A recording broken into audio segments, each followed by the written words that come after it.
sabe dizer das incidências que acontecem de uma negativação de uma pesquisa veicular?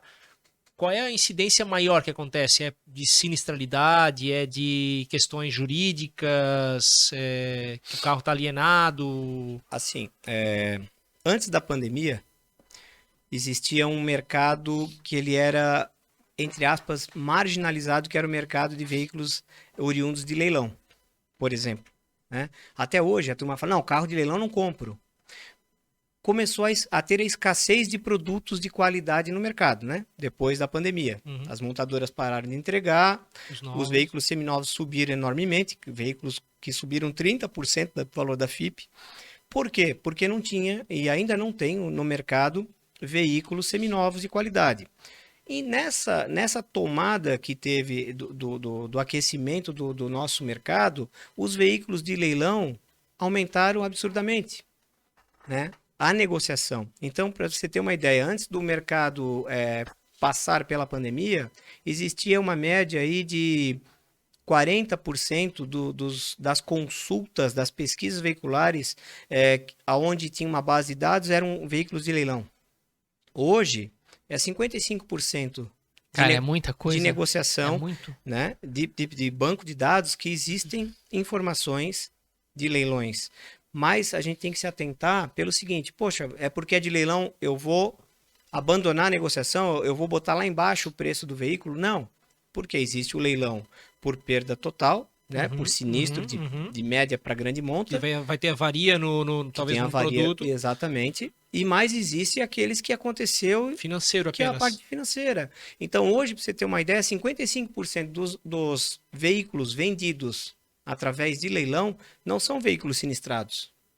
São veículos oriundos de tomada de busca e apreensão por falta de pagamento, né? Então, ou por uma ação judicial, né, que depois vai para leilão, vai para pregão, ou desmobilização de frota de uma empresa, porque uma empresa, quando ela tem frota, ela obrigatoriamente ela tem que fazer a desmobilização dela ou por uma venda direta, que é um nada mais é do que uma oferta direta, né, entre o proprietário da frota e o mercado, ou ele coloca no edital de leilão. Então são veículos que são 100% confiáveis na compra, mas o lojista, às vezes, não tendo essa percepção, né, e não tendo essa Ele informação prefere de uma não pesquisa, trabalhar. preferia não trabalhar. E Uhum, hoje o mercado mudou. uhum. E mudou bastante com relação a isso. Hoje, eu digo para vocês que, sabendo analisar um veículo, buscando uma informação segura do que você está comprando, é muito mais rentável você comprar um veículo, às vezes, de leilão, do que não sendo de leilão. A mesma coisa acontece na área de blindados. Até pouco tempo, ninguém queria comprar carro blindado, ou quando comprava, botava lá embaixo que dizia que era depreciação, que era muito cara a manutenção de um veículo como blindado. Hoje, os blindados, na sua grande maioria, são vendidos acima do valor do preço médio que é colocado no mercado.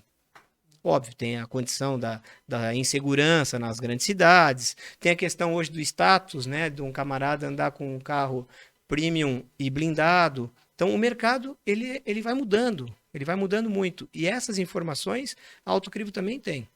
Por quê?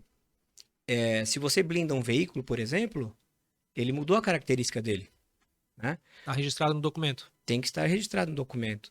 Então, todas essas informações, elas vêm ajudar o lojista na negociação, não a denegrir o produto do cliente que está levando o carro dele na loja. É isso que a gente tem que deixar bem claro.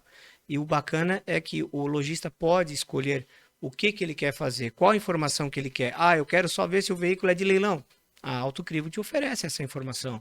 Não, eu quero saber se esse veículo tem restrição, tem dívida ativa, se ele tem um Renajude, que é uma restrição judicial, se ele tem multas e infrações, se esse carro já passou por um roubo e furto, se ele foi recuperado, em quanto tempo foi recuperado.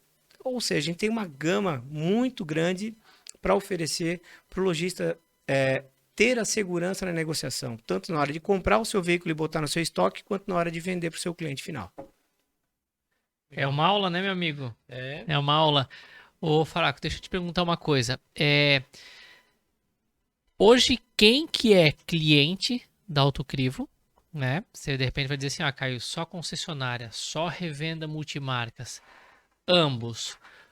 Todo mundo é cliente da Autocrivo ou então é cliente de outra empresa? Porque toda loja tem isso já. Acho que talvez não seja a resposta, porque você falou que ainda o mercado é carente, né?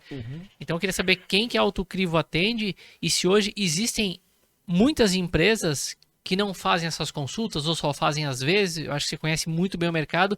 Queria entender um pouquinho do teu ponto de vista em relação a isso aí. Caio, eu tendo a falar para vocês que ainda existem muitas empresas que não têm uma ferramenta de informação veicular, né? Ou quando tem, utilizam pouco ou utilizam mal, né? A Autocrivo, Exemplo, esse carro aqui é dessa pessoa, eu acho que é uma pessoa confiável, não faço exato, nada. Daí o exatamente. outro já consulta, é isso? Exatamente. Entendi. É o que eu até passei para vocês, né? O lojista mais antigo, por exemplo, mais experiente, ele tende a olhar o veículo em si. Uhum. E sim, aos olhos dele, ele é treinado para isso, né? Porque está no dia a dia. Mas o que acontece antes dele entrar na loja, né? O que aconteceu? Porque muitas vezes acontece do seguinte: o camarada fala, pô, mas esse carro já foi meu, eu que vendi para esse cliente, né? O cliente está retornando para a loja dele. Cara, no meio do caminho pode ter acontecido muita coisa. O cara ficou 2, 3 anos com o carro, né? Ele pode ter tido um sinistro, ele pode ter tido um roubo e furto, que isso não denigre, tá, gente? Roubo e furto, se o carro é recuperado, é feito a análise dele e visto que está tudo em ordem, íntegro, não denigre. Mas é um histórico. Uhum.